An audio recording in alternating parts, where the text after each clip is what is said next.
Venezuela గురించి మాట్లాడే ముందు ఒక్క మాట, మన బాండింగ్ ఇవాళ మొదలైంది కాదు కదా. కొన్ని సంవత్సరాల నుంచి వస్తున్నాయి. అట్లీస్ట్ ఈ కైండ్ ఆఫ్ టాపిక్స్ 1 year నుంచి వస్తున్నాయి. గట్టిగా మాట్లాడంటే 1 year కన్నా ఎక్కువ, 1 year 3 months. ఏ రోజు వీడియో మిస్ చేయలేదు. అండ్ ఇది మనం, ఇదే మనం. మీరు నాకు చూపించే సపోర్ట్ ఈ వీడియోస్లో ఉండాలి. ఒక్కటే చెప్తున్నా, కొత్తగా వచ్చిన వాళ్ళు సబ్స్క్రైబ్ చేసి పెట్టేసుకోండి. అండ్ ఆల్రెడీ చూసిన వాళ్ళు లైక్లు కొట్టండి. ఎంత గట్టిగా గుద్దుతారంటే సౌండ్ నా దాకా రావాలి. Let's get in to the video. Nicolas Maduro, ఈ పేరు మీరు వినే ఉంటారు కదా. రూలర్ అంటారా, లీడర్ అంటారా, ప్రస్తుతానికి ప్రెసిడెంట్ ఆఫ్ వెనిజువేలా. అండ్ గత కొన్ని గంటలుగా మీరు న్యూస్ పేపర్లో ఎక్కడో చూసే ఉంటారు, అమెరికా కేటగారికల్ గా ప్లాన్ చేసి పకడ్బందీగా బాంబింగ్ చేసింది వెనిజువేలాలో. కెరాకస్ అని చెప్పి క్యాపిటల్ సిటీ ఉంటుంది వెనిజువేలాకి. మీరు మ్యాప్ లో చూస్తున్నారు కదా, ఈ పర్టికులర్ లొకేషన్ లో ఇవాళ 1:50 AM లోకల్ టైం, అంటే అర్ధరాత్రి, మల్టిపుల్ లొకేషన్స్ లో, అది మిలిటరీ బేస్ లో ఉండొచ్చు, హై ర్యాంకింగ్ మిలిటరీ ఆఫీసర్స్ ఉంటారు కదా, వాళ్ళ ఇల్లు అయి ఉండొచ్చు. అంతేందుకు ఏ స్ట్రాటజిక్ లొకేషన్ అయితే అమెరికాకి భంగం కలిగిస్తుందని ఆ దేశం ఫీల్ అవుతుందో ఆయా లొకేషన్స్కి వెళ్ళి ఈ పర్టికులర్ స్ట్రైక్స్ జరిగినాయి. Joins us, Aditya, just for the benefit of our viewers, help us understand what really is happening between US and Venezuela. This brings back memories of what happened in the past between these two countries, but ఇది ఇక్కడతో ఆగలేదు. ఇది మనకి 2026లో మనకు కనబడుతున్న visuals ఇవి. ఏంటి ఇలాంటి దాడి, అమెరికా లాంటి దేశం ఇంకో దేశం ఇది ఇవాళ చేస్తుందా, యూఎన్లో గట్రా వచ్చేసిన తర్వాత అనే డౌట్ మీకు వస్తే, ఇంకా సినిమా ఇంటర్వెల్ దాకే అయింది. ఒక 2 పెద్ద విషయాలు జరిగాయి అన్నాను కదా. విషయం నెంబర్ 1, ఈ వెనిజువేలాకి సంబంధించిన డిఫెన్స్ హెడ్ ఉంటాడు కదా, ఆర్మీ హెడ్ అనుకోండి, సింపుల్గా చెప్తున్నా అందరికీ అర్థమయ్యే భాషలో. ఆయన అమెరికా అగ్రెషన్ మేము లొంగం, మేము ప్రతిదాడి చేయడానికి రెడీ ఉన్నామని చెప్పి ఆయన ఒక పక్క చెప్తుంటే, ఈ స్ట్రైక్స్ చేస్తున్న ధోరణిలోనే రెండో విషయం జరిగింది.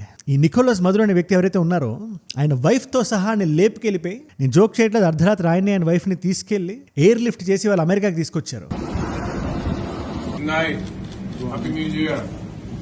న్యూయార్క్లో ప్రొసీడింగ్స్ జరుగుతున్నాయని చెప్పి ట్రంప్ గారు ఒక ట్వీట్ వేశారు. ఆయనకు అద్భుతమైన రిసార్ట్ లాంటిది ఒకటి ఉంటుంది. ఆ రిసార్ట్లో ఒక ప్రెస్ మీట్ నేను ఇవ్వబోతున్నాను అన్న ట్వీట్లో క్లియర్గా ఉంది. ఇన్ఫాక్ట్ ఆ ప్రెస్ మీట్ విజువల్స్ కూడా నేను వేస్తాను. ఈ వీడియో మీరు చూస్తున్న టైంకి అది వచ్చేసి ఉంటుంది ఆ ప్రెస్ మీట్.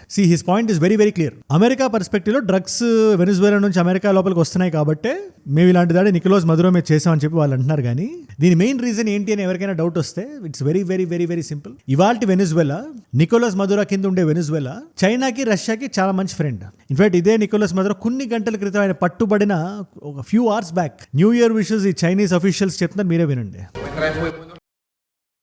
ఆయన నిన్ను చాలా సంతోషంగా, హ్యాపీగా, నువ్వు చాలా యంగ్గా ఉన్నావా అని చెప్తున్నారు ఇంతో. అట్లీస్ట్ ఆయన విజువల్స్ ఇలా కనబడితే మీరే క్షుణ్ణంగా అబ్జర్వ్ చేయండి.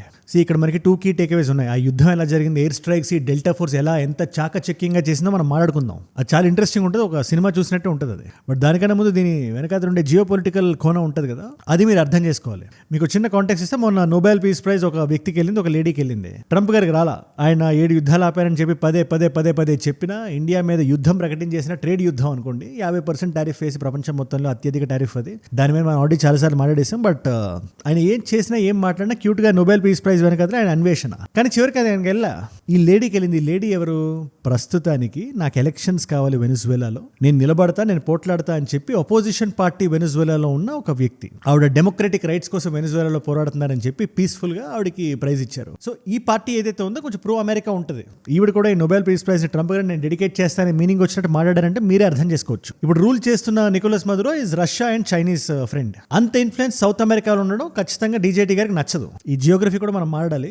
మీకు సౌత్ అమెరికాలో మీరు చూసుకుంటే ఈ అర్జెంటీనా, బొలీవియా, పెరు అన్న పెరు కాదు, చిలే, బొలీవియా అండ్ అర్జెంటీనా ట్రయాంగిల్, ఇదంతా కొంచెం అమెరికా కొంచెం ఫ్రెండ్లీగా ఉండే దేశాలు ఇవి. కింద అమెరికా దాన్ని టచ్ చేయదు. కొలంబియా, వెనిజువేలా, బ్రెజిల్, ఇవన్నీ ప్రస్తుతానికి ఇబ్బందులు ఉండే దేశాలు. ఫర్ ఎగ్జాంపుల్ గుస్తావో పెద్రో అని చెప్పి కొలంబియన్ లీడర్, ఆయనకి ట్రంప్కి ఇదివరకు చాలా గొడవలు అయినాయి. ఈ ఇల్లీగల్ ఇమిగ్రెంట్స్ పంపించే దిశలో సివిలియన్ ఎయిర్ క్రాఫ్ట్ పంపించకుండా మిలిటరీ ఎయిర్ క్రాఫ్ట్ లో పంపిస్తే దాన్ని మళ్ళీ ఈయన వెనక్కి పంపించి అక్కడ నుంచి ఈయన ఇంకో సివిలియన్ ఎయిర్ క్రాఫ్ట్ పంపించి వాళ్ళని తెచ్చుకోవడం లాంటి ఈగో బ్యాటిల్ బాగానే జరిగినాయి. Over the weekend, Colombia's President Gustavo Petro refused to accept US military deportation flights. So ఇవాళ అదే లీడర్ ఏం ట్వీట్ వేస్తాడు ఆయన?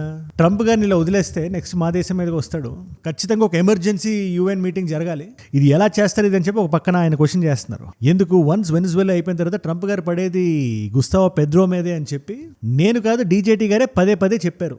తర్వాత దాని ఛాయలు బ్రెజిల్ మీద కూడా పడొచ్చు, కానీ అర్జెంటీనాకి ఏం కాదు. సౌత్ అమెరికాలో డామినెన్స్ అమెరికా ఎప్పటి నుంచో కోరుకుంటుంది. ఇది ఇవాల్టి మాట కాదు, మోన్రో డాక్ట్రిన్ అని చెప్పి 100-200 సంవత్సరాల ముందు డాక్ట్రిన్ ఇది అమెరికాది. ఈ సౌత్ అమెరికాలో యూరోపియన్ ఫోర్సెస్ ఉండకూడదు అని స్టార్ట్ చేసింది. అసలు ఏ ఫోర్స్ ఉండకూడదు, అది చైనా అయినా రష్యా అయినా అని చెప్పి అది ఆధిపత్యం చెలాయిస్తుంది వెనిజువేలా మీద. అది రీజన్ నెంబర్ 1. అన్అఫీషియల్, అమెరికా ఇది ఒప్పుకోదు. డ్రగ్స్ అని చెప్తుంది, but this is one of the reasons. ఇకపోతే రెండో రీజన్ అంటారా, ఇది ఇంకా ఇంట్రెస్టింగ్ ఉంటుంది. అమెరికన్ హిపోక్రసీని మీకు బయటపడుతుంది. అదేంటో మీకు చెప్తాను, కానీ ఒక్క చిన్న మాట. ఈ జియో పొలిటికల్ కాంటెంట్ నా నుంచి మీరు రోజు చూడాలనుకుంటే మీ పవర్ని మీరు ఒక్కటే రూపంలో మీరు చెప్పగలుగుతారు. గుడ్, రెస్పాన్సిబుల్, ఫియర్లెస్ కాంటెంట్ మీ సపోర్ట్ మీరు తెలపండి. జస్ట్ కింద కనబడే సబ్స్క్రైబ్ బటన్ నొక్కి మీరు నాకు 10-15 నిమిషాలు ఇస్తే ప్రపంచ నలుమూలలో ఎలాంటి కాంప్లికేటెడ్ ఇష్యూ జరిగినా కూడా దాన్ని మనందరికీ అర్థమయ్యేలా సింప్లిఫై చేసి ఈజీగా చెప్పేస్తాం. మిస్ అవ్వకూడదు అనుకుంటే సబ్స్క్రైబ్ చేసి పెట్టేసుకోండి. నాలెడ్జ్ పిల్ మీకు రోజు రావాలనుకుంటే సబ్స్క్రైబ్ చేశారుగా, డన్. ఆ రెండో రీజన్ ఏదో చెప్తానన్నాను కదా, ప్రపంచం మొత్తంలో హైయెస్ట్ ఆయిల్ రిజర్వ్స్ ఉండే దేశం ఏది అంటే దానికి మీరు ఆన్సర్ ఏం చెప్తారు? డీజేటీ గారు వెనిజువేలా అంటారు. ఆ ఆయిల్ మీద ఆయనకి ఎప్పటి నుంచో కన్ను ఉంది. ఆయన పపెట్ గవర్నమెంట్ కానీ ఇవాళ వెనిజువేలాలోకి వస్తే అమెరికాకి చాలా బెనిఫిట్ అది. రాకపోతే వెనిజువేలా నుంచి ఆయిల్ లాగేసుకుందాం అనే ఒక థాట్ కూడా ఉంది. మొన్నే రష్యన్ కార్గోస్ కొని వెనిజువేలాకి వస్తున్నాయి. వెనిజువేలా దిశగా ఫ్లాగ్స్ ఉంటే వాళ్ళ ఫ్లాగ్స్ దాచేసుకోవడం వల్ల వాళ్ళు సేవ్ అయ్యారని, ఈసారి నుంచి మాకు ఇలా చేయొద్దని చెప్పి రష్యా అమెరికాకి ఒక చిన్న సందేశంలా ఇచ్చింది. ఎందుకు?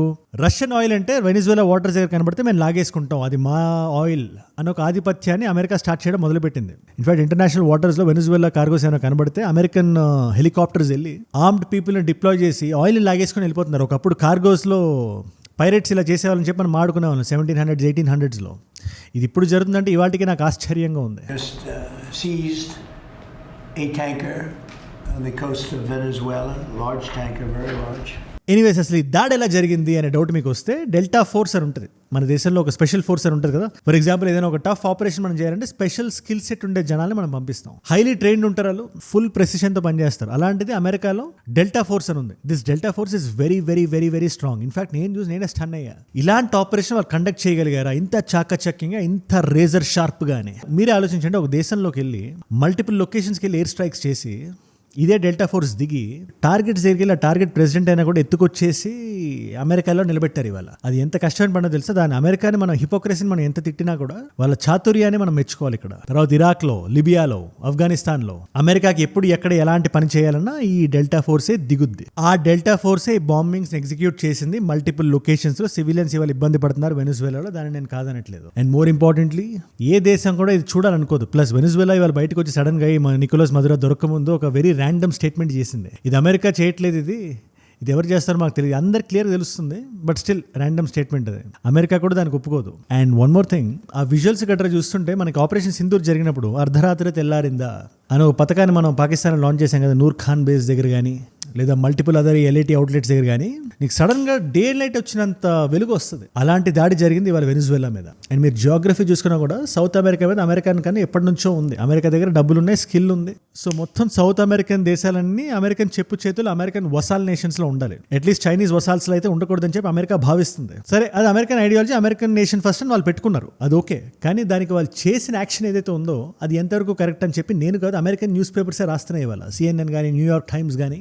దీనికి ఎక్కడ ఎండ్ ఇది? ఇవాళ మొదలైంది, తర్వాత కొలంబియా అవుతుంది, తర్వాత ఏ దేశం? లేదా ఒక్కొక్క దేశంలో మీరు ఎంత స్పెండ్ చేస్తున్నారు, ఎంత కాలం అక్కడ ఉంటారు? Department of defence department of war గా మార్చిన తర్వాత ఈ అగ్రెషన్ ఇంకా ఎక్కువైనా మీకు అనిపించట్లేదు అని చెప్పి వాళ్ళు రాస్తున్నారు. పోనీ ఈ దేశాన్ని డీస్టెబిలైజ్ చేసి అక్కడ ఉండే రాజుల్ని దింపేసి ఇక్కడ దింపేశారు కదా. Nicolas Maduro is out. ఇవాళ ఇంకా అతన్ని సద్దాం హుస్సేన్ పట్టిన కదా అక్కడ పడుతుంది. బట్ కొంచెం ఇంకా బెటర్ స్టేట్, ఎందుకంటే అమెరికన్ లీగాలిటీ కాబట్టి. ఓవర్త్రో అయిపోయింది. ఇప్పుడు ఎలక్షన్స్ జరుగుతాయో జరగవు అనేది ఇప్పుడు మనకు సమయం సమాధానం చెప్తుంది. ఒకవేళ నిజంగా ఎలక్షన్స్ జరగకుండా మిలిటరీ గానీ ఆపేస్తే మళ్ళీ అమెరికన్ ఇంటర్వెన్షన్ వెనిజువేలా మీద ఖచ్చితంగా ఉంటుంది. అది అలా జరిగితే మంచిదే. కానీ వెనిజువేలా ఇంకో లిబియా, ఇంకొక ఆఫ్ఘనిస్తాన్, ఇంకొక ఇరాక్ అయితే ఏంటి పరిస్థితి అని చెప్పి చాలా మంది జియో పొలిటికల్ ఎక్స్పర్ట్స్ అడుగుతున్నారు. ఇప్పుడు మన ఇరాక్ లో ఏం జరిగిందో మనం చూసాం. ఐసిస్ నిలబడింది. వాళ్ళ వీళ్ళు అమెరికా వాళ్ళు ఏం చేస్తారంటే ఫస్ట్ అక్కడికి వెళ్ళి ఓవర్త్రో చేస్తారు గవర్నమెంట్ ని. తర్వాత అక్కడ ఒక ఇన్సర్జెన్సీ వస్తే మాకు సంబంధం లేదని వెనక్కి వచ్చేస్తారు. ఆ ఇన్సర్జెన్సీ పెద్ద గ్రూప్ కింద ఫామ్ అయిపోతుంది. అలాగే ఇరాక్ లో ఐసిస్ వచ్చింది, ఆఫ్ఘనిస్తాన్ లో తాలిబాన్ వచ్చింది. మొత్తం మిడిల్ ఈస్ట్ ని రప్చర్ చేసి పడేశారు. అదే సౌత్ అమెరికాలో జరుగుద్దా అనే క్వశ్చన్ ఎరేజ్ అవుతుంది. దానికి మీరే ఉంటారు, నేను అడుగుతున్నా. ఇది ఒక పర్స్పెక్టివ్. ఇకపోతే రెండో పర్స్పెక్టివ్ ఒకటి ఉంది. ఇప్పుడు దీని మీద రష్యా ఏం రియాక్ట్ అయింది? ఎందుకంటే Russia and Maduro are friends. Putin గారు, ఇది రష్యా కేటగారికల్ గా ఉంది, చాలా క్లియర్ గా ఉంది. ఇది అమెరికన్ ఇంపీరియలిజం కి ఇది నిలువెత్తు నిదర్శనం. ఇది వాళ్ళకి ఏదైతే ఆ దాహం ఉంటుందో, డబ్బుకి అయ్యుండొచ్చు, భూమికి అయ్యుండొచ్చు, ఆధిపత్యానికి అయ్యుండొచ్చు, ఆ దాహాన్ని తీర్చుకుంది ఇవాళ అమెరికా. దీన్ని ఖచ్చితంగా మనం ప్రశ్నించాలని చెప్పి రష్యా ఇవాళ అంటుంది. అండ్ ఇన్ఫాక్ట్ ఇది రష్యా మాట్లాడడం కరెక్ట్ కాదని చెప్పి చాలా మంది ఇట్ సైడ్ వాళ్ళు కూడా అంటున్నారు, మీరు యుక్రెయిన్కి ఏం చేస్తున్నారు అది ఇది అని. అండ్ వన్ మోర్ థింగ్, నేను ఈ ఆపరేషన్ని చూస్తే మనం మెచ్చుకోవడానికి బాగుంటుంది, భలే చేశారు కదా అనిపిస్తుంది. కానీ ఇదే కానీ ఒక ప్రెసిడెంట్లా సెట్ అయితే చాలా ఇలాంటి దేశాలు ఏవైతే ఉంటాయో అలాంటి దేశాలని చైనా వచ్చి లాగేసుకోవడానికి, రష్యా వెళ్ళి అటు నుంచి లాగేసుకోవడానికి చాలా సులువుగా ఉంటుంది, ఈజీగా ఉంటుంది. అమెరికా చేసింది కదా, మేము ఎందుకు చేయకూడదు అంటారు. రేపు చైనా వెళ్ళి తైవాన్ని లాగేసుకుంటే, ఇప్పటికే ఆల్రెడీ ఏఐ వీడియోలు అవి రిలీజ్ చేస్తుంది చైనా, మాదే నెక్స్ట్ తైవాన్ అంటది. అలాంటప్పుడు రేపు తైవానీస్ లీడర్ని లాక్కొచ్చేస్తే చైనీస్ తాయిపైని, దానికి ఎవరు సమాధానం చెప్తారు? ఎందుకంటే Chinese army strong, Chinese inland is bigger. చైనాకి ఆ పవర్ ఉంది, స్ట్రెంగ్త్ ఉంది, మనీ ఉంది. మీరు చేయగలేంది మేము చేస్తే తప్పేంటంటది. అలా ఒక్కొక్క దేశం ఇంకో దేశానికి మనం ఇంకా వెనకబడినట్టు అవుతుంది, వెనక్కి వెళ్ళినట్టు అవుతుంది. అందుకని ఇది కరెక్ట్ కాదని చెప్పి చాలా మంది చెప్తున్నారు, ఇంక్లూడింగ్ ట్రంప్స్ ఫాలోవర్స్. న్యూట్రల్ గా ఉండే ట్రంప్స్ ఫాలోవర్స్ ఉంటారు కదా, వాళ్ళు కూడా. అంటే కట్టర్ మాగా బ్యాచ్ ని వెళ్ళి అడిగితే వాళ్ళు ఇంకేమంటారు నాకు తెలియదు, కానీ ఓవరాల్గా అమెరికన్ స్వింగ్ కొంచెం ఇటే ఉంది. ఇలా చేసి ఉండడం కరెక్ట్ కాదని, ఎందుకంటే వాళ్ళ ట్యాక్సే కదా వెళ్తుంది అక్కడికి. అందుకని వాళ్ళ అమెరికన్ న్యూస్ అవుట్లెట్స్ మాట్లాడుతున్నాయి, క్వశ్చన్ చేస్తున్నాయి డీజేటీ గారిని, ఇది ఎంతవరకు కరెక్ట్ అని చెప్పి. ఈయన ఎంతవరకు వెళ్తారో నాకు తెలియదు, ఎందుకంటే ఆయనది ఇరాన్ అయిపోయింది, ఇరాన్ మీద బాంబింగ్ చేశారు. నెక్స్ట్ ఆయనకు కావాల్సిన వెనిజువెలా ఆయన చేతి కిందకి వచ్చేసింది. నెక్స్ట్ ఆయన కన్ను దేని మీద ఉంటుంది? నీటిలో తిరిగే రష్యన్ కార్గోస్ మీద ఉంటుందా? ఇప్పుడు వెనిజువెలా దగ్గర రష్యన్ కార్గోస్ ఆయన పట్టుకుందాని ప్రయత్నిస్తున్నారు. ఇదే కార్గోస్ ఒకవేళ అదే రష్యా నుంచి మన భారతదేశానికి ఒకవేళ వస్తున్నట్లయితే ఆ కార్గోస్ అమెరికా చుట్టుముట్టదని ఏంటి గ్యారంటీ? చుట్టుముట్టేసి ఇది మా హక్కు అంటే రష్యన్ ఆయిల్ యుక్రెయిన్ ఫండ్ చేస్తుంది, ఇది అది ఏ లాజిక్ అయితే అని చెప్తారో. ఆయనకి ఆయిల్ మీద దాహం ఉంది, ఆ ఆయిల్ని ఎలాగైనా లాగేసుకోవాలి, దానికి ఏదో ఒక రీజన్ చెప్పాలి. ఆ రీజన్ చెప్పేసి ఆయిల్ లాగేసుకుంటే ఏంటి పరిస్థితి అని చెప్పి, బికాజ్ ఆయన రోజుకో స్టెప్ అలా ముందుకు వెళ్తానే ఉన్నారు కదా అగ్రెషన్లో. ఈ ఆఫెన్స్ ఏదైతే ఉందో డీజేటీ గారి స్టైల్లో, అది ప్రస్తుతానికి మన దేశానికి అంత మంచిది కాదు. అండ్ ఆల్సో ఇవాళ వెనిజువేలన్ రా ఆయిల్ అంతా అమెరికా చేతిలో ఉంటుంది కాబట్టి ఓవరాల్ గ్లోబల్ సప్లై చైన్లో ఒక క్రైసిస్ ఉంటుంది, ఖచ్చితంగా షార్టేజ్ ఉంటుంది. ఆ సప్లై షార్ట్గా ఉంటే డిమాండ్ పెరుగుతుంది, తద్వారా రేటు పెరుగుతుంది. రేటు కానీ పెరిగి అది మన నెత్తి మీద పడితే మన జీడిపి గ్రోత్ రేట్ ఉందో అది ఎఫెక్ట్ అయ్యే అవకాశం ఉంది. Again is subject to what happens in between. అంటే ఇన్ ద నెక్స్ట్ 1-2 months ఏదైతే జరుగుతుందో, మిలిటరీ వచ్చింది మాదే అంటదా, ఎలక్షన్స్కి సై అంటదా, దాని మీద డిపెండ్ ఉంటుంది భారతదేశపు ఆయిల్ ప్రైస్ మనం ఎంత పే చేస్తాం. అది కూడా నేను చెప్తున్నాను కదా, geopolitics are very very very very interconnected. ఈ ఒకదానికి ఎట్లా కనెక్షన్ ఉంటుందంటే, అమెరికా ఇవాళ డీజేటీ గారి మనసులో వెనిజువేలా మీదకి వెళ్దాం అనుకుంటే మనం ఆయిల్ ఎక్కువ కట్టాల్సి వస్తుంది, ఆ రేంజ్లో కనెక్షన్ ఉంటుంది. ఎనీవేస్, నేను ఈ వీడియోలో చెప్పడానికి ప్రయత్నించిన విషయం ఏంటంటే, ఓకే బాంబింగ్స్ జరిగినాయి వెనిజువేలాలో, ఇది చూడడానికి సెన్సేషనల్గా బాగుంటుంది కదా, దీని వెనకాతలు ఉండే రాజకీయం ఏంటో చెప్పడానికి ప్రయత్నించాను అంతే. ఒక లీడర్ ఉన్నాడు, ఆ లీడర్ ట్రంప్ గారికి నచ్చట్లేదు,